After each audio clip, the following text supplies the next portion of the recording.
ఈరోజు చదవబడిన లేఖనాన్ని మీరు ఆశీర్వదించి నాతో మాట్లాడండి, మాతో మాట్లాడండి నాయన. మా అందరితో మాట్లాడమని వేడుకొనిచున్న పరమ తండ్రి, నువ్వు మాట్లాడుచుండగా వినే చెవులు, గ్రహించే మనసు మా అందరికీ దయచేయండి నాయన. మీ ఆత్మ కార్యం ప్రతి ఒక్క హృదయంలో జరుగునుగా. గలిబిలి చేసిన దుష్ట శక్తుల ప్రభావాన్ని యేసు నామములో బంధిస్తున్నాం తండ్రి. ఆత్మ కార్యాన్ని విడుదల చేస్తున్నాం ప్రభు. ప్రభువే మహిమ పొందునుగా, ప్రభువే ఘనపరచబడునుగా, ఆయన నామమే హెచ్చింపబడునుగా. యేసు నామములో అడుగుచున్నాం తండ్రి, ఆమేన్. Praise the lord. ప్రభు నామానికి మహిమ కలుగునుగా. మంచులందరూ స్తోత్రం చెబుతారు. ఇటు చూడొద్దు, మొబైల్ తీస్తే బైబిల్ మాత్రమే చూడండి. ఒకవేళ మీరు చాలా బిజీ పర్సన్ అయితే సైలెన్స్ లో పెట్టండి, లేకపోతే ఫ్లైట్ మోడ్ లో పెట్టండి, స్విచ్ ఆఫ్ చేయండి. ఒక్క అరగంట గంట కొరకే కొద్దిగా మనం ప్రభు సన్నిధిని గౌరవిద్దాం కదా. ప్రభు మీకు సహాయం చేయనుగా. 24వ అధ్యాయములో మొదటి వచనం గాని మనం చదువుకుంటే, దేవాలయంను చూసి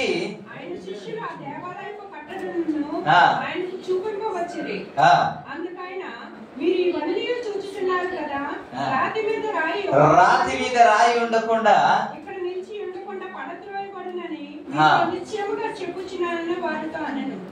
మూడో వచనంలో వ్రాయబడిన మాట, ఆయన ఒలీవల కొండ మీద కూర్చుండి ఉన్నప్పుడు శిష్యులు ఆయన యొద్దకు వచ్చి ఏకాంతముగా వచ్చి, ఇది ఎప్పుడు జరుగుతుంది? నీ రాకడకి యుగ సమాప్తికి సూచనలు ఏమిటి అని అడిగితే ప్రభు వారు చెప్పిన చాలా మాటలు ఉన్నాయి. అసలు నీ రాకడకి యుగ సమాప్తికి సంబంధము ఏంటి అని శిష్యులు అడిగితే ఆయన చెప్పిన కొన్ని మాటలు చాలా ఉన్నాయి. అందులో కొన్ని జాగ్రత్తలు చెప్పారు. 16వ వచనం మనం చదువుకున్నాం. యూదయలో ఉన్నవారు కొండలకు పారిపోవాలని. ఎందుకని పారిపోవాలి అని అంటే 19వ వచనం నుండి మనం చదువుకుంటే, అయ్యో ఆ దినములలో గర్భిణులకును పాలించే వారుకును శ్రమ, అప్పుడు మహాశ్రమ కలుగును. చలికాలం అందైను విశ్రాంతి దినమందైను సంభవింపకుండా వలనని ప్రార్థించుడి. లోక ఆరంభము నుండి ఇప్పటి వరకు అట్టి శ్రమలు కలుగలేదు, ఇంకా ఎప్పుడును కలుగవు. ఒక శ్రమ రాబోతుంది, అది ఎన్నడూ జరిగి ఉండదు, ఇంకా ఇక ముందు కూడా జరగదు. అలాంటి భయంకరమైన శ్రమ రాబోతుంది, భయంకరమైన పరిస్థితి రాబోతుంది. కాబట్టి ఒక హెచ్చరికని చెబుతున్న మాట ఏంటంటే, యోదయలో ఉండేవారు కొండలకు పారిపోవాలి. ఈ శ్రమ గురించి మీకు జ్ఞాపకం చేయాలంటే, కొందమాన్ జిల్లాలో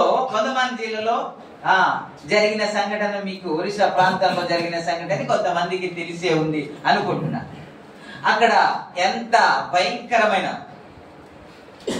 భయంకరమైన పరిస్థితి జరిగిందో, క్రైస్తవులు ఎంత దారుణంగా చంపారు. గొడ్డును బాదినట్టు చాలా మందిని పడవేసి కర్రలతోనే వారిని కొట్టిన సంగతి కొన్ని వీడియో క్లిప్స్ మీరు చూసే ఉంటారు. చిన్న చిన్నవి చూసే ఉంటారు.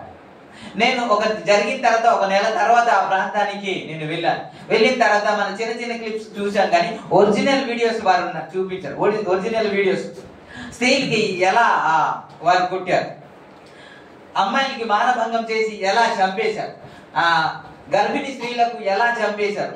ఇవన్నీ భయంకరమైన పరిస్థితి. రక్తము కారుతున్నప్పుడు కనికరించకుండా ఆ స్త్రీలందరినీ, యవనస్తులందరినీ, లేకపోతే గర్భిణీ స్త్రీలను ఎలా చంపారు, ఇవన్నీ పరిస్థితి. అవన్నీ చూస్తూ ఉంటే కొంతమంది ఈ భయంకరమైన పరిస్థితి నుంచి తట్టుకోలేక వారు కొడుతుంటే పోలీసులే నిలబడి చూస్తూ ఉంటారు. ఏ అధికారి దగ్గరికి వెళ్ళి మాట్లాడి అయ్యా మాకు సహాయం చేయండి అంటే సహాయం చేసేవారు ఎవరు లేరు. ఎందుకని అని అంటే అధికారులు మాత్రమే చెల్లిస్తారు, ఇంకెవరు వల్ల అధికారులు. అలాంటి పరిస్థితిలో ఎవరికి చెప్పుకోలేక పరిస్థితిలో కొండలకు పారిపోయిన తర్వాత ఇక్కడికి పారిపోయారు, తప్పించబడ్డారు, శత్రు చేతిని శ్రమ నుంచి తప్పించబడ్డారు. కానీ తినడానికి ఉండదుగా, తినడానికి ఇంకా ఉండదు కదా, వెంటనే వస్తే మళ్ళా చంపేస్తారు కదా. ఇలాంటి పరిస్థితుల్లో కొండ ప్రాంతంలో ఉంటూ ఆ నీరు ఎక్కడైనా ఉంటే నీరు తాగుతూ ఆకులను తింటూ బ్రతికిన దినాలు చాలా ఉన్నాయి. కొంతమంది జిల్లాలో జరిగిన పరిస్థితి మీకు జ్ఞాపకం చేస్తాను.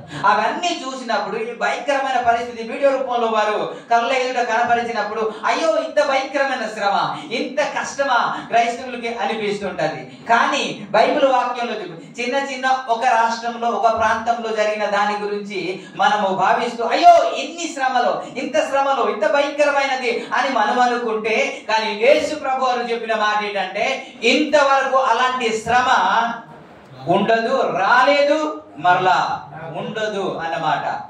ఒకసారి చదివారు కదా 24వ అధ్యాయము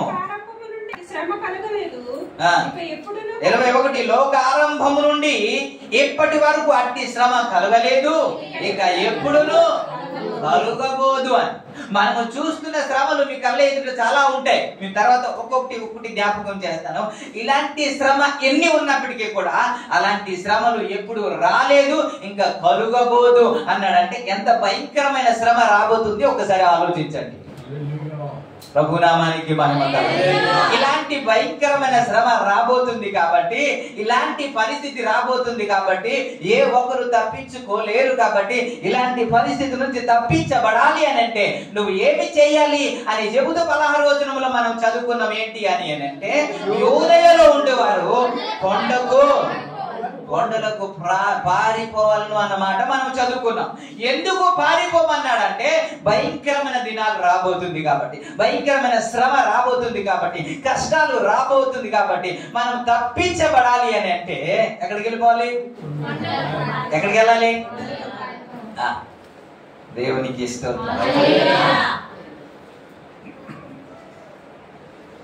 ఇది మనం చదువుకున్నాం కదా. అక్షరానుసారమైన అర్థమా లేకపోతే ఆత్మీయ అర్థమా? ఓకే, ఆత్మీయ అర్థం అన్నారు కదా. ఆయన ఏమంటాడు? కొండకి వెళ్ళమంటున్నాడు కదా, ఇది కూడా ఆత్మీయతనే. ఎక్కడన్నాడు? యూదలో ఉన్నవారు ఎక్కడికి వెళ్ళాలి? కొండలకు వెళ్ళిపోవాలన్నాడు కదా, ఇది కూడా ఆత్మీయతేనా కాదా? ఇప్పుడు ఇందాక అవును అన్నారు, అక్షరంలో దాగి. ఇప్పుడు కొండకు పారిపోవాలి అని చెప్పిన మాట అక్కడ వ్రాయబడినట్టు తీసుకుందామా లేకపోతే ఆత్మీయ అర్థం ఏమైనా తీసుకుందామా? అండి, ప్రభు రాయించింది ఆత్మీయ అర్థం లేకపోతే అక్షరాను అనుసారమైనదా? ఆత్మీయ. Praise the lord. ప్రభు నామానికి మహిమ. హల్లెలూయా. కింద వచనంలో కూడా ఏమని ఉంటది అని అంటే పొలంలో ఉన్నవారు ఇంటికి రాకూడదని, మిద్దె మీద ఉన్నవారు కిందకి దిగకూడదు అన్నమాట. ఎందుకని ఇలాగా చేయకూడదు అని అంటే భయంకరమైన శ్రమ రాబోతుంది కాబట్టి దానిలో నుంచి తప్పించబడాలి అని అంటే ఏవేవి చెయ్యాలి? భయంకరమైన డేంజర్ పరిస్థితి వస్తుంది కాబట్టి ఇలాంటి పరిస్థితి నుంచి రక్షించబడాలంటే మొట్టమొదటి చెప్పిన మాట యూదలో ఉండేవారు మాత్రము ఎక్కడికి పారిపోవాలి? కొండలకు పారిపోకుండా ఎవరు తప్పించబడలేరు. ఉన్న స్థాయిలో ఉండగలిగితే మీరు ఎక్కడైతే ఉన్నారో, ఎక్కడైతే నివాసము చేస్తున్నారో అక్కడి నుంచి బయటికి రాగలిగితేనే, అక్కడి నుంచి కొండ ప్రాంతానికి రాగలిగితేనే మనము తప్పించబడదాం. అక్కడికి రాకుండా ఎక్కడైతే ఉన్నామో ఆ స్థలంలోనే ఉండి మనము తప్పించబడతామంటే జరిగే పని కానే కాదు. దేవునికి స్తోత్రం. హల్లెలూయా. యూదా అంటే దాని అర్థం ఏంటి? యూదా అంటే అర్థం ఏంటి? స్తుతి అని.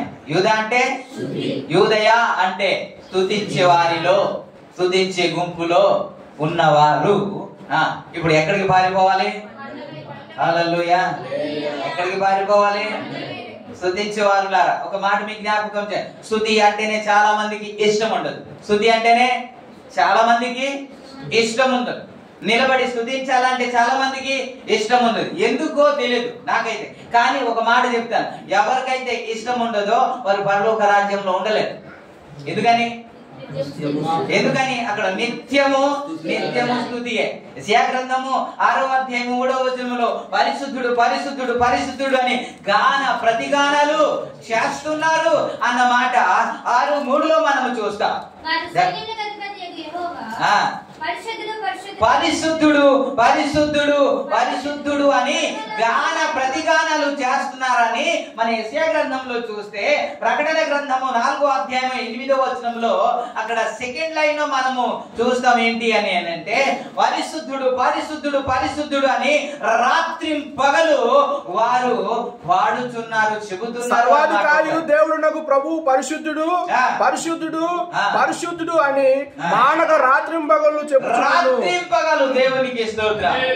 ఎక్కడైతే జరుగుతుంది ఇది పరలోకం. 4వ అధ్యాయం 1వ వచనంలో ఎక్కిరమ్ము అన్న మాట, ఎక్కిరమ్ము, ఎక్కి వస్తే నీకు చూపిస్తానని ఆయన భూలోకంలో యోహాను ఉంటే నువ్వు ఇక్కడికి ఎక్కిరా అనే మాట మనం చూస్తాం. ఆయన పరలోక రాజ్యానికి వెళ్ళిన తర్వాత, ఆత్మవశుడే వెళ్ళిన తర్వాత అక్కడ జరుగుతున్న సంఘటనలు అన్ని రాస్తున్నాడు. అక్కడ ఏం జరుగుతుంది, రాత్రి పగలు ఏం జరుగుతుంది అంటే ప్రభుని స్తుతిస్తున్నారు, ప్రభుని మహిమపరుస్తున్నారు. పరిశుద్ధుడు పరిశుద్ధుడు పరిశుద్ధుడు అని స్తుతిస్తున్నారు. స్తుతించే మనసు ఎవరికైతే ఉండదో అక్కడ ఉండలేరు. ఇంకో మాట ఇంకా చెప్పనా, మీరు మంచి వాళ్ళైతే తాగుబోతుల దగ్గర మీరు ఉండలేరు, సహవాసము చెయ్యలేరు. చేయగలరా?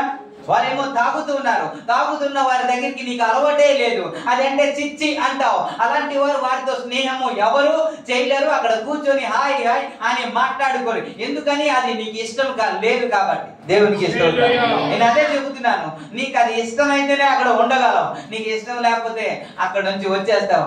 అక్కడ నుంచి తప్పించబడితే ఇంకో ప్లేస్ ఉంది, ఇంకా మరొకటి లేదు. దేవునికి ఇష్టం. ఏ ప్లేస్ ఉంది? కాబట్టి మొదటి కీర్తనలో చివరి మాటల్లో ఏముంటది, నీతిమంతులు పాపుల సభలో నిలవరు అన్న మాట ఉంటది. ఒకసారి చదువుదామని.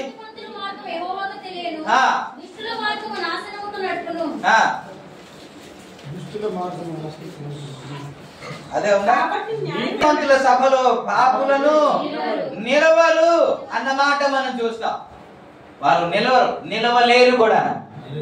దేవునికి స్తోత్రం కలుగు. అందుకే అక్కడ ఎవరు ఉంటారు అని అంటే స్తుతించే మనసు ఉన్నవారే.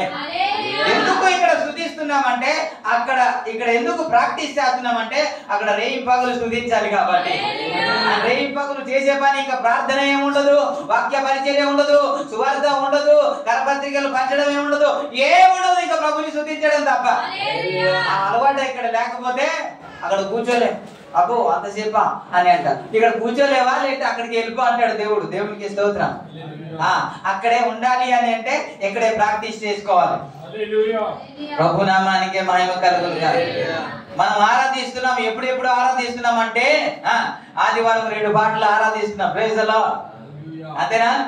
ఆ తర్వాత ఇంటికి వెళ్ళిన తర్వాత మనం ఆరాధిస్తున్నామో లేదో నాకైతే తెలియదు. మీరు పాటలు పాడి ఆరాధిస్తున్నారు, బిజీగా ఉంటారు, వంటలో కానీ ఇంకా పనులు కానీ వ్యాపారంలో కానీ ఉద్యోగాలు కానీ బిజీగా ఉంటారు, నాకైతే తెలియదు. కానీ మనమైతే మాత్రం ఖచ్చితంగా ఆదివారం మాత్రం 2 పాటలతో ప్రభుని అసలు ఎప్పుడు ఆరాధించాలి?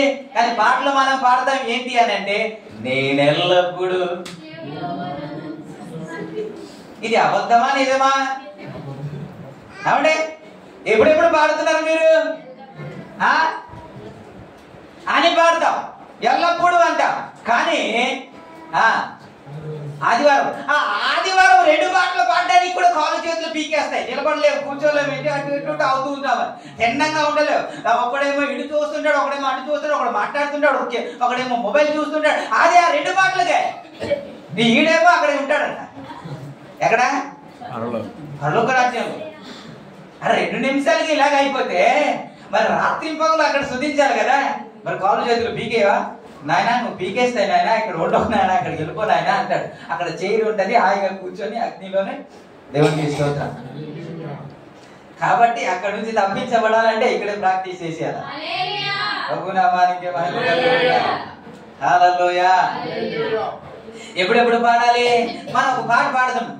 వృద్ధులు బాలరు యవ్వనులారా యెహోవాను స్తుతించుడి. అని పాడతాం కదా. అందులోనే పల్లవి ఏమనంటే దేవుని స్తుతించుడి అప్పుడప్పుడు కాదా? ఎప్పుడెప్పుడు పాట ఎల్లప్పుడే, శృతి మాత్రం ఎల్లప్పుడు ఉండదు. ఎవరు వీళ్ళు? స్తుతించేవారు. యూదాలో ఉండేవారు అక్కడే ఉండిపోకూడదు, అక్కడే స్తుతించే దాంట్లో ఉండిపోకూడదు. ప్రభుని మహిమ పరుస్తున్నా ఇక్కడే రాజీపాకు పడిపోకూడదు. ఇక్కడ నుంచి ఎక్కడికి వెళ్ళిపోవాలి? కొండకి వెళ్ళిపోవాలి. కొండకు వెళ్తేనే మనం తప్పించబడతాము. రాబోయే శ్రమ నుండి, రాబోయే ఉగ్రత నుండి, రాబోయే భయంకరమైన పరిస్థితి నుంచి మనం తప్పించబడాలి అని అంటే ఈ స్తుతిలోనే ఉండిపోవడానికి వీల్లేదు. ఇక్కడ స్తుతిస్తే సరిపోతుంది అని ఉండిపోవడానికి వీల్లేదు. ఇక్కడ నుంచి మనం కొంత దూరం వెళ్ళాలి. ఏంటి ఆ కొండ? ఏమిటి ఆ కొండ ఎక్కడము అని అంటే ఒక వ్యక్తి ప్రార్థన చేస్తున్నాడు, దానికి బాధ కలిగిందంట. ఆయన ఏడుస్తూ ప్రార్థన చేస్తున్నాడు, ఆయన మొర పెడుతున్నాడంట. ఆయన దిగంతల నుంచి ప్రార్థన చేస్తున్నాడు, అయ్యా అని ప్రార్థన చేస్తూ. దేనికి ప్రార్థన చేస్తున్నాడు? దేనికి ఏడుస్తున్నాడు? దేనికి మొర పెడుతున్నాడు అని అంటే నన్ను ఆశీర్వదించు, నా బిడ్డలను ఆశీర్వదించు, నా కుటుంబాన్ని ఆశీర్వదించు నాని కాదు. కానీ దేనికంటే నేను ఎత్తైన కొండకు వెళ్ళిపోవాలంటాడు. స్తోత్రం. 61వ కీర్తన మీరు చదవండి. 61వ కీర్తనలో దేవా నా మొర ఆలకించుము, నా ప్రార్థనకు చెవియొగ్గుము అని అంటారు. నా ప్రాణము కల్లడిల్లగా భూదిగంతముల నుండి నేను నీకు మొరపెట్టుచున్నాను. దేనికయ్యా అని అంటే ఆయన చెబుతున్న మాట. దేనికి మొరపెడుతున్నాను అని అంటే ఆశీర్వాదముల గురించి కాదంట, మేలు గురించి కాదంట, ఆరోగ్యం గురించి కాదంట, నెమ్మది గురించి కాదంట, సమాధానం గురించి కాదంట, స్వస్థత గురించి కాదంట. దేనికి బాధ? దేనికి ఏడుస్తున్నావు? దేనికి మొర? దేనికి తల్లడిల్లిపోతున్నావు అంటే నేను ఎత్తైన కొండకు వెళ్ళిపోవాలన్నాడు. దేవునికి స్తోత్రం. ఎందుకయ్యా ఆ కొండ అంటే రాబోయే దినం రాబోతుంది, భయంకరమైన దినం రాబోతుంది, ఉగ్రత రాబోతుంది. అక్కడ నుండి నేను తప్పించబడాలి అని అంటే ఇక్కడ నుంచి ఆ కొండ ఎక్కేయాలంటాడు. దేవునికి స్తోత్రం. హల్లెలూయా. యేసు ప్రభువు చెప్పిన మాట అదే కదా. మీరు యూదయలో ఉంటే సరిపోదు, యూదయలో ఉంటే ప్రమాదము, యూదయలో ఉంటే మీరు తప్పించబడలేరు. ఇప్పుడు ఏమి జరగకపోవచ్చు, ఇప్పుడు నీకు ఏమి లేకపోవచ్చు, ఇప్పుడు నీకు కష్టం ఏమి లేకపోవచ్చు, కానీ రాబోయే దినాలు భయంకరమైన దినాలు రాబోతుంది. కాబట్టి అందులో నుంచి తప్పించబడాలి అని అంటే యూదాలో ఉండిపోతే నీకు క్షేమము కాదు, యూదాలో ఉండిపోతే నీకు ఆశీర్వాదం కాదు. అందులో నుంచి నువ్వు కొండ ప్రాంతానికి వెళ్ళవలసిందే, కొండ ప్రాంతానికి ఎక్కవలసిందే, నువ్వు ఎత్తైన కొండకి ఎక్కవలసిందే. ఈ అనుభవం లేకుండా మనం తప్పించబడలేము. దేవునికి స్తోత్రం. హల్లెలూయా. ఇప్పుడు ఇంకో మాట మీకు జ్ఞాపకం చేస్తాం. తప్పించబడడం అంటే కొండకు వెళ్ళిపోతే మనం తప్పించబడతామని దాని అర్థం ఏంటి అని అంటే ఎత్తబడడమే. ఎత్తబడడమే, సంఘము ఎత్తబడడమే. బూర ఊదినప్పుడు మనం ఎత్తబడితేనే ఈ భయంకరమైన పరిస్థితి నుంచి మనం తప్పించబడతాం. దేవునికి స్తోత్రం. ఇప్పుడు కొండ ప్రాంతానికి వెళ్ళిపోయారు అనుకుందాం, మీరు పారిపోయారు అనుకుందాం, ఇక్కడ శ్రమలు వస్తుంది, కొండ ప్రాంతానికి మీరు వెళ్ళిపోయారు అనుకుందాం. అనుకుంటే అక్కడ ఒక రోజు అవుతుంది, 2 రోజులు అవుతుంది. మరి తినడానికి ఎవరు ఇస్తారు? తినడానికి ఎవరు ఇస్తారు? ఏం తిని బ్రతుకుతాం? ఎలా బ్రతుకుతాం? పిల్లలు ఎలా బ్రతుకుతారు? ఎంతమంది పారిపోతారు? ఎంతమంది కొండ ప్రాంతంలో ఉంటారు? కాబట్టి ఇందులో నుంచి తప్పించబడము అని అంటే మనము యూదాలో నుండి మనం ఎత్తైన శిఖరానికి కానీ వెళ్ళిపోతే ఆ స్థితిలో ఉన్న వారే తప్పించబడతారు. దాని అర్థము వారే ఎత్తబడతారు. దేవునికి స్తోత్రం. హల్లెలూయా.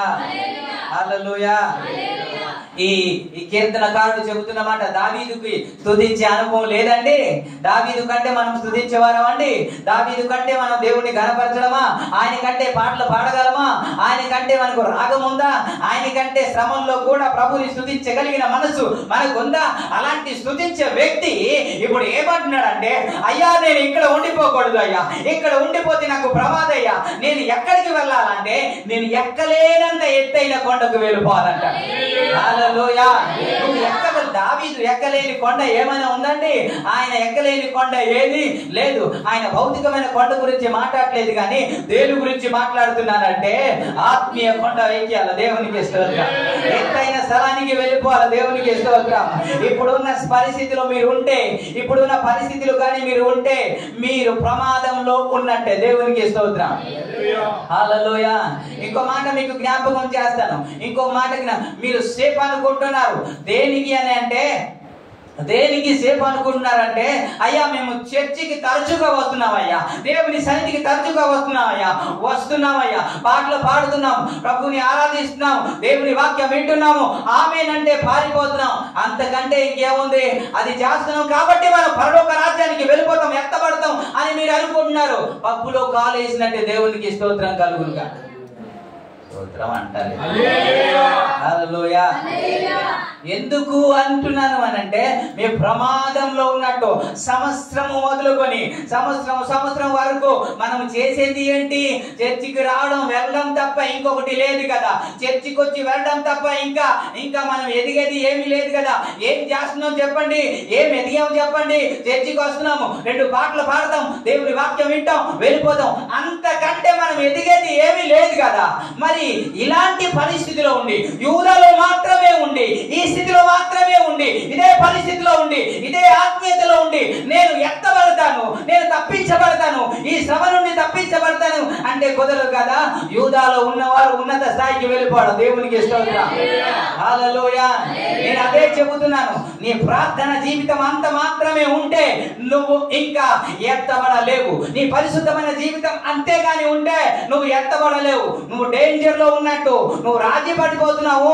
నువ్వు ఏమనుకుంటున్నావు అంటే, పర్లేదులే నేను సేఫ్ అనుకుంటున్నావు. యూదాలో ఉండేవారు స్తుతించేవారు కాదండి, ప్రభుని మహిమపరిచేవారు కాదండి, స్తుతించే గుంపులో ఉన్నవారు కాదండి. స్తుతించే గుంపులో ఉన్న వారితో దేవుడు మాట్లాడుతున్న మాట ఏంటంటే, నువ్వు అక్కడ ఉండే ప్రమాదము, ఆ స్థితిలో ఉండే ప్రమాదము, అక్కడ నుంచి నువ్వు కొండ ప్రాంతానికి వెళ్తేనే, కొండకి పారిపోతేనే, నువ్వు కొండకి ఎక్కగలిగితేనే రాబోయే దినం నుంచి తప్పించబడతావు. దేవునికి స్తోత్రం. హల్లెలూయా. అందుకే మనం రాజీ పడిపోయే భక్తి ఉండకూడదు. పౌలు పలుకుతున్న మాట ఏంటంటే, ఇది వరకు నేను గెలిచి తినని నేను అనుకోవట్లేదు, కానీ నేను ఒకటి చేస్తున్నాను, వెనుక ఉన్నది మరిచి ముందున్న వాటి కొరకు వేగురమే పరిగెడుతున్నాను అన్నాడు. దేవునికి స్తోత్రం. హల్లెలూయా. పరిగెడుతున్న వేగం అంటే వేగం పెంచుతున్నాడు ఆయన. వేగం పెంచుతూ ప్రభు బహుమానం కొరకు, ఆయన ఇచ్చే బహుమానం కొరకు ఇంకా ఎక్కువగా పరిగెత్తాల. ఎవరండి బహుమానం పొందుకుంటారు? పరిగెడుతూ వెళ్తుంటే అందరూ పరిగెడుతుంటారు. అందరికంటే ఎవరైతే ఎక్కువగా పరిగెడతారో వారి కదా బహుమానం పొందుకుంటారు. వారు పరిగెడుతున్నారు, నేను పరిగెడుతున్నాను అని నెమ్మదిగా పరిగెడుతున్నాను కదా అని నువ్వు పరిగెడుతుంటే బహుమానం పొందలేవు. అందరికంటే నువ్వు ఎక్కువగా పరిగెత్తగలిగితేనే, ఎక్కువ అయితేనే, ప్రార్థన ఎక్కువ అయితేనే, ఆత్మీయత ఎక్కువ అయితేనే, పరిశుద్ధత ఎక్కువ అయితేనే, పరిచర్య ఎక్కువ అయితేనే, అనుభవం ఎక్కువ అయితేనే నువ్వు తప్పించబడతావు. దేవునికి స్తోత్రం. హల్లెలూయా. దావీదు కోరిక ఏంటో తెలుసా? అయ్యా భయంకరమైన దినం రాబోతుంది, అయ్యా భయంకరమైన శ్రమలు రాబోతుంది. యేసయ్య చెప్పక ముందు హృదయం ఎరిగిన దావీదు ఆయన రాస్తున్న పాట, ఆత్మీయతలో ఆయన పరిశుద్ధాత్మ ప్రేరేపణతో రాస్తున్న పాట ఏంటో తెలుసా? నేను ఎత్తైన కొండకు వెళ్ళిపోవాలి. స్తోత్రం. హల్లెలూయా. ఈ ఆశ ఎవరికి ఉంది?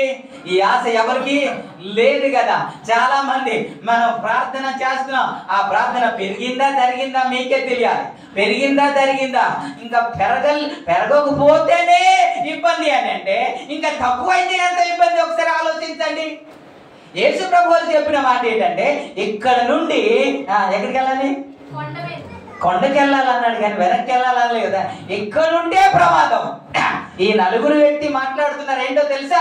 ఈ కుష్ఠరోగులు మాట్లాడుతున్నారు ఏమని అంటే, ఈ పట్టణపు వెలుపల ఉన్నారంట. వాళ్ళు పట్టణపు వెలుపల ఉండి వాళ్ళు ఏమని మాట్లాడుకుంటున్నారు? పట్టణంలో కరువు ఉందయ్యా, మనం వెనక్కి వెళ్దాం అనుకో అక్కడ చచ్చిపోతాం. పోనీ ఇక్కడే ఉందాం అనుకో ఇక్కడ చచ్చిపోతాం. ఎక్కడికి వెళ్ళాలి?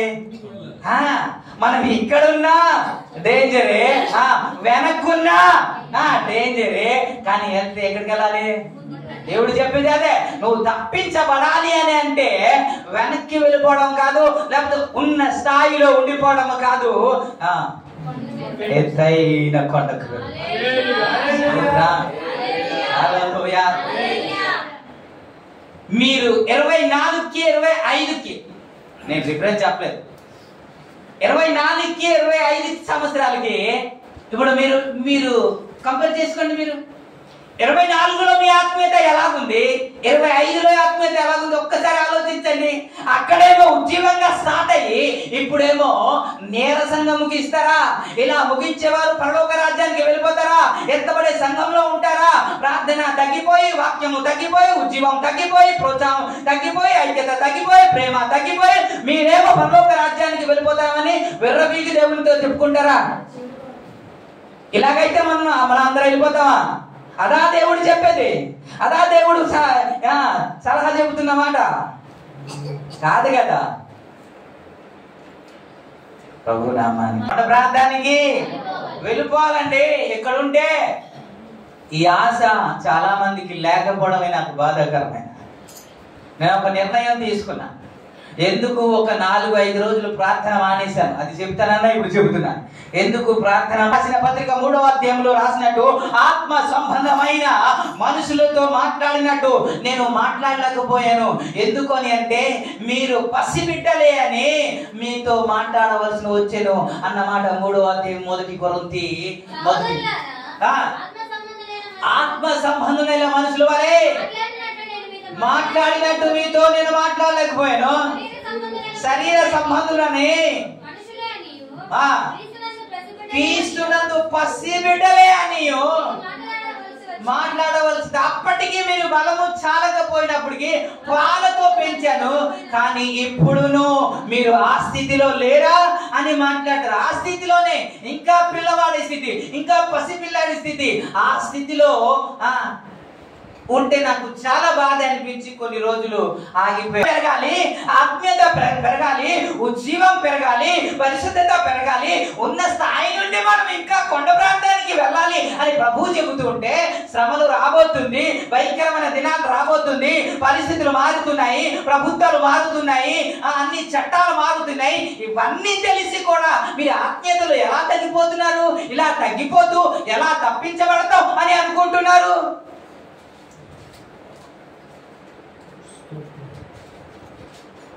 ఇప్పుడు చెప్పండి, 2025 సంవత్సరం నా ప్రార్థన పెరిగింది అన్న వారి స్తోత్రం చెప్పండి. అలవాటు ప్రకారంగా చెప్పద్దు, అలవాటు ప్రకారం. మా ఆత్మీయత పెరిగింది అన్న వారి స్తోత్రం చెప్పండి. మా ఐక్యత పెరిగింది అన్న వారి స్తోత్రం చెప్పండి. మా అనుభవం పెరిగింది అన్న వారి స్తోత్రం చెప్పండి.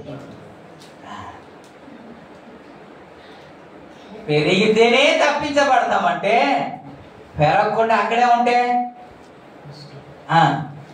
అందుకే సార్ యేసయ్య రాకముందు ఆయన పాడుతున్న పాట ఏంటో తెలుసా? యేసయ్య చెప్పక ముందు ఆయన పాడుతున్న పాట ఏంటో తెలుసా? ఇప్పుడు పాడండి. దేవా నా మొరాలకించుమా, నా ప్రార్థనకు చెవియొగ్గుమా. దేవా నా మొరాలకించుమా, నా ప్రార్థనకు చెవియొగ్గుమా. నా ప్రాణము తల్లడిల్లగా బోధిగంతముల నుండి మొరపెట్టుచున్నాను. నా ప్రాణము తల్లడిల్లగా బోధిగంతముల నుండి మొరపెట్టుచున్నాను. నేను ఎక్కలేనంత ఎత్తైన కొండపైకి ఎక్కించుము, నన్ను నడిపించుము. నేను ఎక్కలేనంత ఎత్తైన కొండపైకి ఎక్కించుము, నన్ను నడిపించుము. స్తోత్రం. ఇలా అప్పుడప్పుడు పాడుతూ ఉంటే కొద్ది నెత్తి మీద కూర్చున్నవాడు వెళ్ళిపోతాడనే ఉద్దేశంతో పాడటం అంతే, ఇంకోటి అయితే కాదు. స్తోత్రం. ఏం రాబోతుంది? అట్టి శ్రమ లోక ఆరంభము నుండి ఎప్పుడు కలగలేదు, ఇంకా కలగబోదు. వీటినెల్లా మీరు తప్పించుకోవాలి అని, అందులో నుంచి తప్పించబడాలి అని కొన్ని దేవుడు చెప్పాడు. ఈరోజు ఒకటే మీకు ఫోకస్ చేస్తున్నాను. ఏంటి అని అంటే, యూదయలో ఉన్నవారు ఎక్కడికి వెళ్ళాలి? కొండ ప్రాంతానికి పారిపోవడం అంటే ఏంటో తెలుసా? పరిగెత్తి నడుచుకుని వెళ్ళే వరకు పారిపోయారంటారా? పరిగెత్తారు. దేవునికి ఇస్తారు. పరిగెత్తుకొని పరిస్థితులు అన్ని చూసినప్పుడు మనం పరిగెత్తు పారిపోవాలి. చాలా మంది మానేస్తున్నారు, చాలా మంది సహవాసాన్ని మానేస్తున్నారు, ప్రార్థనను మానేస్తున్నారు. ఎబ్రీ రాసిన పత్రిక 10వ అధ్యాయము 24వ వచనంలో కొందరు సమాజముగా కూడుట మానేస్తున్నారు, మానుకొనుచుండగా అన్నమాట. కొందరు మానుకొనుచున్నట్టుగా సమాజముగా కూడుట మీరు మానక ఒకరినొకడు ప్రోత్సహించుచు హెచ్చరించుచు ఆ దినము సమీపించుట మీరు చూచిన కొలది మరి ఎక్కువగా అలాగూ చేయుచు ప్రేమ చూపుటకును సత్కార్యము చేయుటకును ఒకరినొకడు ఉరికొల్పవలెను అన్నమాట. ఎప్పుడు చేయాలి? ఆ దినము సమీపించుట చూసిన కొలది ఒకరినొకరు ఉరికొల్పించాలి, ఒకరినొకరు ప్రేక్షించుకోవాలి, ఒకరినొకరు పిలుచుకోవాలి, ఒకరినొకరు ప్రేమతో ఏం చేయాలి? నడిపించుకోవాలి కదా. అయినా మనకు భయం లేదు.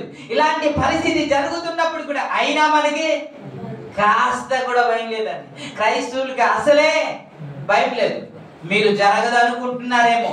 యేసయ్య కన్యక గర్భంలో పుడతానని యెషయా గ్రంథంలో 7వ అధ్యాయం 14వ వచనంలో చెప్పలేదా? ఆయనకి ఇమ్మానుయేల్ అని పేరు పెడతాడని చెప్పలేదా? మరి చెప్పినట్టే కన్యక గర్భంలో దేవుడు పుట్టలేదా? ఆయన గాడిద పిల్ల మీద ఎక్కి వస్తాడని జకర్యా గ్రంథం 9వ అధ్యాయం 9వ వచనంలో రాయబడలేదా? అలాగే ఆయన గాడిద మీద ఊరేగింపబడి యెరూషలేముకి వెళ్ళలేదా? ఆయన ముళ్ళ కిరీటం ఆయనకి పెడతారని, ఆయన ప్రక్కలో పొడుస్తారని, ఆయన మేకులతో దిగొడతారని, ఆయన సిలువకు వేలాడతారని, ఆయన సమాధి చేయబడతాడని, ఆయన 3వ దినాన తిరిగి లేస్తాడని ప్రవచనం అంతా చెప్పబడింది. అలాగూ జరగలేదా? కాబట్టి జరిగిందా లేదా? మొదటి ఏ విధంగా అయితే చెప్పాడు అలాగూ జరిగితే ఇప్పుడు చెబుతున్న మాట కూడా తూచా తప్పకుండా జరుగుతుంది. ఖచ్చితంగా వినమాట. స్తోత్రం. మొదట చెప్పాడు, వచ్చాడు, మరలా వెళ్ళిపోయాడు, మరలా తిరిగి రాబోతున్నాడు. దేవునికి స్తోత్రం. ఆయన సంఘాన్ని తీసుకెళ్ళడానికి వచ్చినప్పుడు మనము సిద్ధముగా ఉంటేనే తీసుకెళ్ళబడతాము, లేకపోతే లేదు. మనం 10 మంది కన్యకుల గురించి మనం చూస్తాం. ఏంటంటే వారు బుద్ధి లేని వారు అన్నారు, కానీ బుద్ధి లేని వారు కాదు, వారు కూడా బుద్ధిమంతులే. ఎందుకని చెబుతున్నానంటే వారి దీపము వెలుగుతుంది, వీరి దీపము వెలుగుతుంది. దీపం అంటే దేవుడు పెట్టిన నరుని ఆత్మ, యెహోవా పెట్టిన దీపము. ఆ దీపము ఇద్దరిలో వెలుగుతుందా లేదా? బుద్ధిమంతులది వెలుగుతుంది, బుద్ధిహీనులది వెలుగుతుంది. ఎప్పటి వరకు వెలుగుతుంది అని అంటే, ఇదిగో అంటే వరుడు వస్తున్నాడు, దేవుని కుమారుడు వస్తున్నాడు అని ఆ పిలుపు వచ్చే వరకు వెలిగింది, అంతే. ఆ క్షణంలో ఏమైంది? ఆరిపోయింది. ఆ క్షణంలో ఆరిపోయింది. ఇప్పుడు మనం చూసుకోవాల్సింది ఏంటంటే, ఇప్పుడు ఎలాగున్నామో అని కాదు, ఎలా ప్రార్థన చేస్తున్నామో అని కాదు, ఎంత పరిశుద్ధంగా ఉన్నామో కాదు. అందుకే అంతం వరకు సహించువాడే రక్షింపబడును అని. అంతవరకు సహించువాడే రక్షింపబడును. ఇప్పుడు ఎలాగున్నాము, ఎలా పరిచర్య చేస్తున్నాం కాదు, మనము ఎలా భయముతో ఉండాలి అంటే, అయ్యా అంతవరకు నేను అంతవరకు ప్రార్థన జీవితాన్ని కొనసాగించాలి, ఆత్మీయతను కొనసాగించాలి, ఉజ్జీవాన్ని కొనసాగించాలి. చల్లారిపోవడానికి వీల్లేదు. ఇప్పుడు ఎలాగున్నావో ఆ స్థితిలో ఉండడానికి వీల్లేదు. మనం కొండ ప్రాంతానికి వెళ్ళిపోవాలి. దేవునికి స్తోత్రం. 5 నిమిషాలు ప్రార్థన చేస్తున్నామంటే ఇప్పుడు 10 నిమిషాల ప్రార్థనకి వెళ్ళాలి. దేవునికి స్తోత్రం.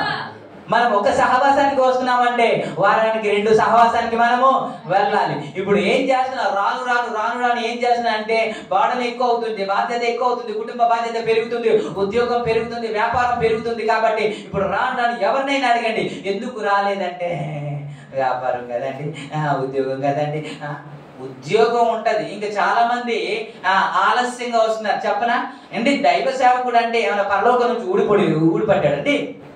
అతని మనుషుడు కాదండి? అతనికి కష్టాలు ఉండవా? అతనికి రోగాలు ఉండవా? అతనికి బలహీనత ఉండదా? అతనికి సమస్య ఉండదా? అతని కుటుంబ బాధ్యత ఉండదా? ఇంకా చింత ఉండదండి? మీకు కుటుంబం గురించి మీకు చింత ఉంటది, కానీ ఇటు కుటుంబం గురించి చింత ఉంటది, ఇప్పుడు సంఘం గురించి కూడా చింత ఉంటది కదా.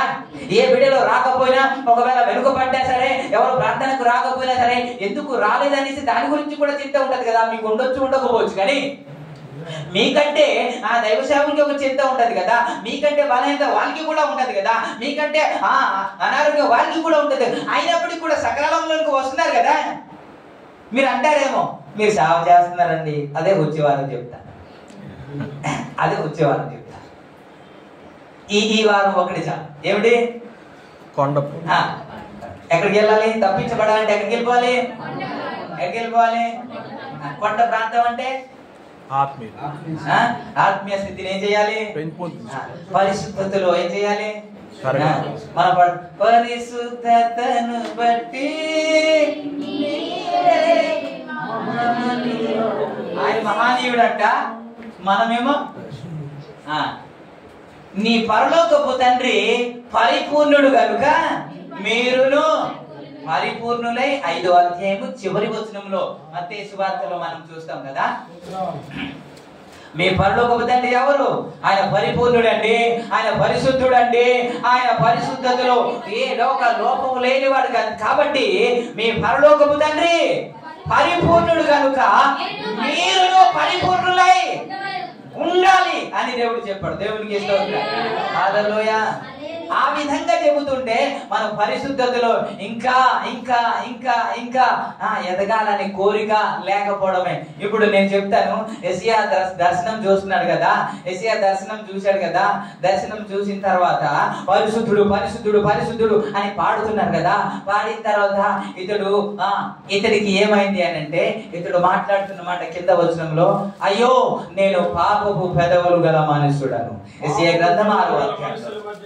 పాపపు పెదవులు గల మనుషుల యొద్ద నివాసం. యెషయా గ్రంథం 6వ అధ్యాయం. అపవిత్రమైన పెదవులు గల వాడను, అపవిత్రమైన పెదవులు గల మనుషుల యొద్ద నివాసము చేస్తున్నాను అన్నాడు. ఎవరు? దేవుని చూడగలుగుతున్న ఈ వ్యక్తి ఏమని మాట్లాడుతున్నానంటే, నేను అపవిత్రుణ్ణి అంటున్నాడు. మీరు చెప్పండి, మత్తయి సువార్తలో వ్రాయబడినట్టు తీయొద్దు గాని పరిశుద్ధత లేకుండా దేవుణ్ణి చూడలేరు కదా.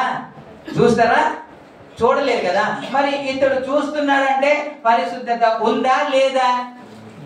ఏమండి, యెషయాకి పరిశుద్ధత ఉందా లేదా అండి? ఉందా లేదా? పరిశుద్ధత లేకుండా దేవుని ఎవరు చూడలేరు కదా. మరి ఇతడు చూస్తున్నాడంటే పరిశుద్ధత ఉన్నట్టే కదా. అయినా ఏమని ప్రార్థిస్తున్నాడు? ఏమని ప్రార్థిస్తున్నాడంటే, నేను పాపిని, నేను పాపపు పెదవులు గలవాడిని అంటున్నాడు. దాని అర్థం ఏంటో తెలుసా? ఒక సందర్భంలో యేసు ప్రభు వారు మాట్లాడుతూ, నీతిమంతుడు లేడు, ఒక్కడును లేడు అన్నాడు కదా.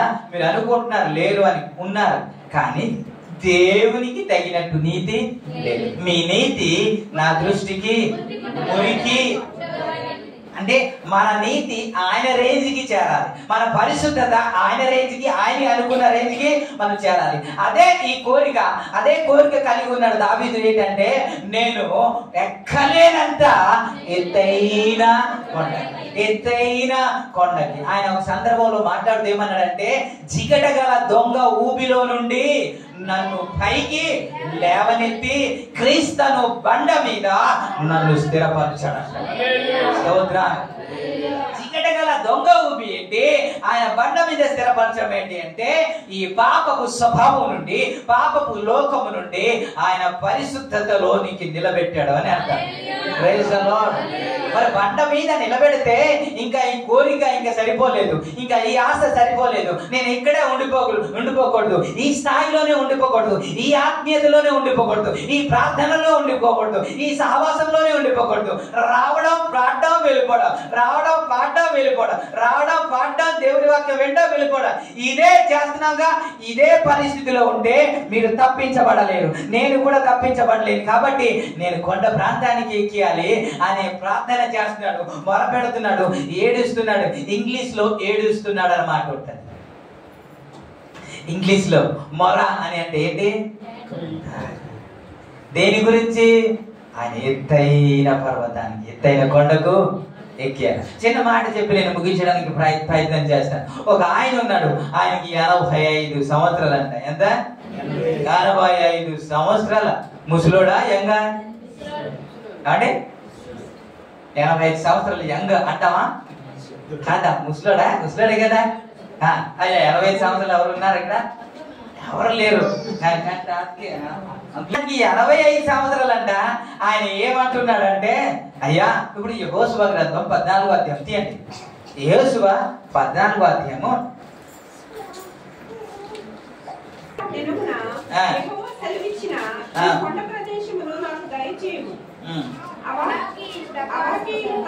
మోసేకు ఆ మాట సెలవినప్పటి నుండి ఇజ్రాయెల్కు అరణ్యములో నడిపించిన ఆయన నన్ను సజీవులుగా కాపాడి ఉన్నాడు. ఇదిగో నేను ఇప్పుడు 11లో మోసే నన్ను పంపినాడు. 11 చదువుతా.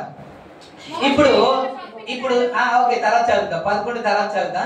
ఇప్పుడు ఏమని అడుగుతున్నాడంటే, మోసే దైవ సేవకుడైన మోసే యెహోషువ దగ్గరికి వెళ్ళి కాలేబు అడుగుతున్నమాట. మోసే నీకు నాకు చెప్పాడు కదా, ఆ కొండ ప్రాంతాన్ని నాకు ఇస్తానని చెప్పాడు కదా, అదే నాకు ఇవ్వు అని అంటే యెహోషువ ఏమని ఉంటాడు నాకైతే తెలియదు, కానీ నేనైతే అనుకున్నాను, అయ్యా నువ్వు 85 సంవత్సరాలు కదా, 85 సంవత్సరాలు కదా, ముసలోడు అయిపోయావు కదా, అక్కడ గొప్ప బలవంతులు ఉన్నారు కదా, అనాకీయులు ఉన్నారు కదా, వారితో నీ యుద్ధము చేయలేవు కదా, ఈ వయసులో ఆ ప్రాంతాన్ని ఎందుకు అడుగుతున్నావు? ఎవరైనా అడిగితే ఏమడగాలి? పల్లపు భూమిని అడిగితే బాగుంటది కదా, ఆ కొండ ప్రాంతాన్ని కావాలని ఎందుకు అడుగుతున్నా అంటే, నాకు అదే కావాలని. నువ్వు వారితో యుద్ధం చేయలేవు, వాళ్ళు మామూలు మనుషులు కాదయ్యా అని అంటే, ఇప్పుడు 11వ వచనం చదవండి. అక్కడ వ్రాయబడిన మాట, మోసే పంపినప్పుడు నాకు ఎంత బలం ఉన్నదో నేటి వరకు నాకు అంతే బలం ఉన్నది. యుద్ధము చేయటకు గాని వచ్చుచూ పోవచుండుటకు గాని దేవుని చేస్తూ ఎప్పుడు మాట్లాడుతున్న మాట? ఓకే, 85 సంవత్సరాలు మాట్లాడుతున్న మాట ఏంటంటే, అప్పుడు ఎలా ఉందో ఇప్పుడు చెప్పండి. అప్పుడు ఎలా ఉందో మాట రావట్లేదు. ఇప్పుడు మనం చెప్తాం, అప్పుడు ఎలాంటి ప్రార్థన ఉందో ఇప్పుడు కూడా అదే ప్రార్థన. అప్పుడు ఎలాంటి ఆసక్తి ఉందో ఇప్పుడు కూడా, అప్పుడు ఎలాగైతే ఉద్యమం ఉందో ఇప్పుడు కూడా. చెప్పండి, ఆ కొత్తలో ఎంత ఆ ఉద్యమం ఉందో ఇప్పుడు కూడా లేదా? ఓకే, ఈయనంటూ ఆ కొండ ప్రాంతాన్ని కావాలన్న ఓకే అని ఇచ్చేశాడంట. ఇప్పుడు 13వ వచనంలో యెఫున్నె కుమారుడైన కాలేబు ఇశ్రాయేలు దేవుడైన కనుక యెహోషువ అతన్ని దీవించి అతనికి హెబ్రోను స్వాస్థ్యముగా ఇచ్చెను అన్నమాట. ఆ కొండ ప్రాంతానికి హెబ్రోను అని పేరు ఉంటుంది. ఆయన అడుగుతున్న మాట ఏంటంటే కొండ ప్రాంతాన్ని. ఇప్పుడు ఆ ప్రాంతాన్ని నేను స్వాధీనం చేసుకోవాలి అన్నమాట. అక్కడ వ్రాయబడిన మాట న్యాయాధిపతుల గ్రంథం 1వ అధ్యాయం 20వ వచనంలో ఒకసారి చూడండి. 1వ అధ్యాయము 20వ వచనంలో మోసే చెప్పినట్లు వారు కాలేబుకు హెబ్రోను నీయగా అతడు 3 అనాకీయులను అక్కడ నుండి పారద్రోలి. ఇప్పుడు చెప్పండి, అక్కడ 3 ఉన్నారా? అక్కడ 3 ఉన్నారండి. నేను ముగించేస్తాను, ఇబ్బంది పడు. అండ్ ముగ్గురే ఉన్నారా? ముగ్గురున్న ప్రాంతాన్ని ఆయన అడుగుతున్నాడా? అవునండి. కానీ ఇక్కడ రాయబడిన మాట మరి ఏమని తీసుకుందాం? ఆ ముగ్గురు అనాకీలను ఆయన ఓడించి దానిని స్వాధీనము చేసుకున్నాడు అన్నమాట కదా మనం చదివాం. ఇప్పుడు అందులో ముగ్గురే ఉన్నారా? ఎందుకని ఎలా రాయించాడు? ఈ ముగ్గురే బలమైన శత్రు. ఏంటి? ఈ ముగ్గురే బలమైన శత్రు. ఈ ముగ్గురిని ఎవరైతే జయిస్తారో వారే ఎత్తబడే సంఘం. దేవునికి స్తోత్రం. ఈ ముగ్గురు ఏంటో తెలుసా? శరీర ఆశ, నేత్రాశ, జీవ కుటుంబం. ఇది చాలా కష్టం. ఇది ఓడించడం చాలా కష్టం.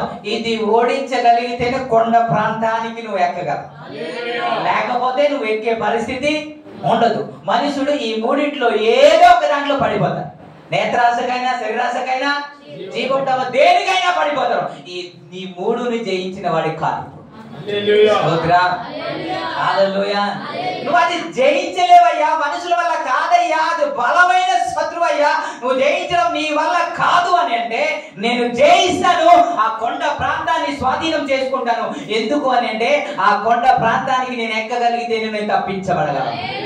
హల్లెలూయా, హల్లెలూయా. ఆ కొండ ప్రాంతాన్ని ఎందుకయ్యా? ఏదో ఒకటి తీసుకోవచ్చు కదా, బాగానే ఉంటుంది కదా, అదే కావాలి. ఎందుకంటే అక్కడ ఉంటేనే నాకు సేపు. దేవునికి స్తోత్రం. హల్లెలూయా. ఈ స్థితిలో ఉంటే, ఇక్కడ ఉంటే, ఈ పల్లెటూరు భూమిలో ఉంటే, యూదాలో ఉంటే నాకు సేఫ్ కాదయ్యా. భయంకరమైన దినం రాబోతుంది కాబట్టి ఆ కొండ ప్రాంతాన్ని నాకు కావాలి. అక్కడ నేను నివాసం చేస్తాను, అక్కడికి నేను ఎక్కేస్తాను. ఎంతమంది ఉన్నా పర్వాలేదు, ఎలాంటి బలమైన శత్రువు ఉన్నా పర్వాలేదు, కానీ వారితో యుద్ధం చేయడానికి నాకు శక్తి ఉంది. దేవుడు నాకు తోడై ఉంటే వారిని ఓడిస్తానన్నాడు. ఇలా ఇలా జయించి, లేకపోతే పోరాడి జయించేవారే కదా ఎత్తబడే సంఘము. ఈ పోరాట జయించేవారు కదా ఎత్తైన శిఖరానికి ఎక్కేవారు. పరిశుద్ధమైన శిఖరానికి ఎక్కాలంటే, ఆత్మీయత శిఖరానికి ఎక్కాలంటే, కొండకి ఎక్కాలంటే ఈ మూడును జయించకుండా ఎవరు పైకి వెళ్ళలేరు. దేవునికి స్తోత్రం. అక్కడ రాయబడిన మాట, ముగ్గురు అనాకీయులను కాలేబు ఏం చేశాడంట? ముగ్గురు అనాకీయులను ఓడించి ఆ దేశమంతా, లేకపోతే ఆ ప్రాంతం అంతా స్వాధీనం చేసుకున్నారు. దావీదు ఆయన కోరుతున్నాడు, నేను కొండకి ఎక్కియాలని. ఈయన ఒక ఆశ ఉంది, నేను కొండ ప్రాంతాన్ని స్వాధీనము చేసుకోవాలి. యేసయ్య చెబుతున్న మాట, మీరు యూదయలో ఉండొద్దు, ఉంటే మీకు ప్రమాదం. ఇక్కడి నుంచి మీరు పారిపోవాలి, కొండ ప్రాంతానికి వెళ్ళిపోవాలి. అప్పుడే మీరు తప్పించబడతారు. Praise the lord. హెచ్చరిక దేవుడు ఇస్తున్న హెచ్చరిక. ఈ హెచ్చరిక తీసుకుంటే తప్పించబడతాం, లేకపోతే తప్పించ. ఒక వారం వస్తే, ఒక వారం చర్చికి చెప్పండి రా. 2 వారాలు వస్తే 3వ వారం రా. ప్రభు వల్లకి వస్తే నెక్స్ట్ వీక్ రా. తప్పించబడతారా? పరలోక రాజ్యానికి వెళ్ళిపోతారా? దేవుని సన్నిధికి చేరుకుంటారండి? మనం ఎన్నో శ్రమలు అనుభవించి దేవుని రాజ్యానికి కష్టపడొద్దు అని నేను చెప్పను. ఇంకా చెప్పనా? చిన్న మాట చెప్తాను, చిన్న మాట. ఇదంతా దేనికి అంటే మనం పరలోక రాజ్యాన్ని స్వాధీనపరచుకోవడానికే. గడిచిన దినాల్లో నేను చెబుతూ ఏంటంటే, మత్తయి సువార్తలో దిగొద్దు ఒక మాట చెప్పాను. పరలోక రాజ్యము పొలములో దాచబడిన ధనముతో పోలి ఉన్నది. ఒకడు అది గమనించి ఏం చేశాడంటే ఆస్తి అంతా అమ్మేసి కొనుక్కున్నాడు అన్నమాట చూస్తాం కదా. అంటే పరలోక రాజ్యాన్ని ఏం చేశాడు? వెళ్ళడానికి కొనుక్కున్నాడు, డబ్బు ఇచ్చాడు. మీలో చాలా మంది అనారోగ్యంలో ఉన్న వారికి, ఎవరికైనా పేదవారికి సహాయం చేద్దామంటే ముందుకు వస్తున్నారు. అందుని బట్టి ప్రభుని స్తుతిస్తున్నాను. మీ మంచి మనసును బట్టి ప్రభుని స్తుతిస్తున్నాను. ప్రభు మీకు ఇంకా దీవించునుగా. హల్లెలూయా. ఎప్పుడు చెప్తాను, పరలోక రాజ్యం ఎవరు స్వాధీనం చేసుకుంటారు? మత్తయి సువార్త 25:34 రాయబడిన మాట ఏంటో తెలుసా? అప్పుడు రాజు తన కుడివైపున ఉన్న వారిని చూచి, నా తండ్రి చేత ఆశీర్వదించబడిన వారులారా, రండి రండి, లోకమును పుట్టినది మొదలుకొని మీ కొరకు సిద్ధపరిచిన రాజ్యమును స్వతంత్రించుకొనుడి. ఇంకా నేను ఆకలి కొంటిని, నాకు భోజనము పెట్టింది, తప్పికొంటిని, నాకు దాహమిచ్చితిరి, పరదేశినై ఉంటిని, దిగంబరునై ఉంటిని, నాకు బట్టలిచ్చితిని, నాకు వస్త్రాన్ని ఇచ్చారు, రోగినై ఉంటిని, చూడవచ్చితిని, చెరసాలలో ఉంటిని, నా యొద్దకు వచ్చి వీళ్ళు అంటున్నారు, అయ్యా నువ్వు ఎప్పుడు చెరసాలలో ఉన్నావు, నువ్వు ఎప్పుడు దాహంగా ఉన్నావు, ఎప్పుడు ఆకలి కొన్నావు, ఎప్పుడు వస్త్రం లేదు అంటే కింద చెబుతున్నమాట. అందుకు నీతిమంతులు, ప్రభువా, అది బానేసి ఇంకా కిందకి వెళ్ళిపోండి. అప్పుడు యేసు చెబుతున్న మాట, ఇప్పుడు రోగువై ఉంటువైనను చెరసాలలో ఉండుటైనను చూచి నీ యొద్దకు వచ్చితమని ఆయనను అడిగెదరు. అందుకు రాజు, మిక్కిలి అల్పులైన ఈ నా సహోదరులలో ఒకరు మీరు చేసితిరి కనుక నాకే చేశారు కాబట్టి మీ రాజ్యమును మీరు స్వతంత్రించుకొనుడే అన్నాడు. ఇంకా ఎడం వైపు ఉన్న వారిని చూసి ఏమన్నాడంటే, నేను ఆకలికున్నాను, మీరు రూపాయి ఇవ్వలేదు, మీకు తినడానికి ఉన్నాయి అయినా కొంచెం కూడా పెట్టలేదు, మీకు 3 డబ్బులు ఉన్నాయి, ఒక 500 అడిగినా మీరు ఇవ్వలేదు. అదే ఉందా? నేను తప్పు చెప్తున్నానా? అదే ఉంది, చూడండి, అదే ఉంటది. ఎవరికైనా సహాయం చేద్దామని అడిగాము కానీ మాకు లేదండి అన్నారు మీరు. కాబట్టి కింద చదివండి అయ్యా.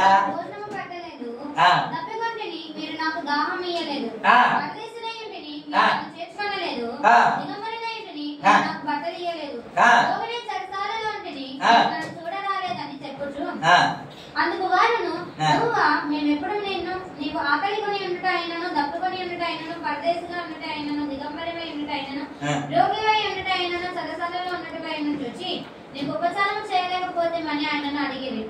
అల్పులైన మీరులో ఒక్కరినైనాను మీరు చేయలేదు కాబట్టి, మీరు ఇలా చేయలేదు కాబట్టి, ఇలా చేయలేదు కాబట్టి ఇప్పుడు ఎక్కడికి వెళ్ళిపోండి అన్నాడు? సాతాను అనుచరులకును సిద్ధము చేయబడిన నిత్య అగ్నిలోనికి ఎవరు వెళ్తారు? ఏ దోషం చేశారు వీళ్ళు? ఏ తప్పు చేశారు వీళ్ళు? చెప్పండి. రూపాయి అడిగితే ఇవ్వలేదు, 3 పూటలు తినడానికి ఉన్నాయి, చికెన్ బిర్యానీ తినడానికి ఉన్నాయి, ఒక్క పూట ఎవరికైనా పెడదాం ఏమంటే అప్పు మాకు వద్దు అంటున్నాడు. వస్త్రాలు చాలా ఉన్నాయి, ఒక చీర కొనేసి ఇవ్వడానికి లేదు. చెప్పండి, వీరా పరలోక రాజ్యానికి వెళ్తారా?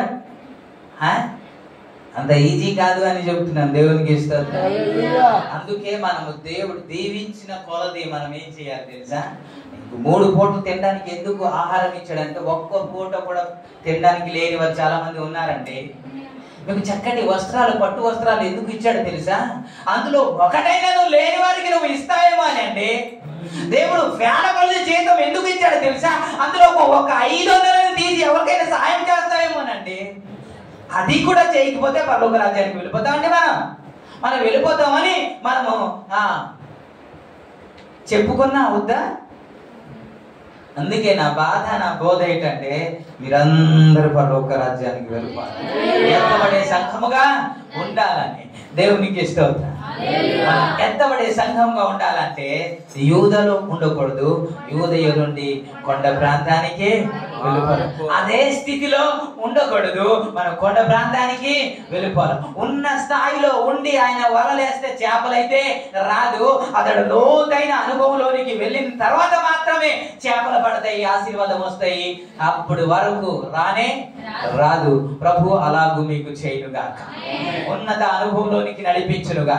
ప్రభు మిమ్మల్ని ఆశీర్వదించునుగా, మీ కుటుంబాలను దేవుడు ఆశీర్వదించునుగా, ఆత్మీయ జీవితాన్ని స్థిరపరచునుగా, అనేకులకు ఆశీర్వాదకరంగా మారునుగా, ప్రతి ఆటంకాలు దేవుడు తీసివేయునుగా, ప్రభు సన్నిధిలో గడపడానికి పరిశుద్ధాత్మ దేవుడు సహాయం చేయునుగా, దేవుడు ఆశీర్వదించునుగా.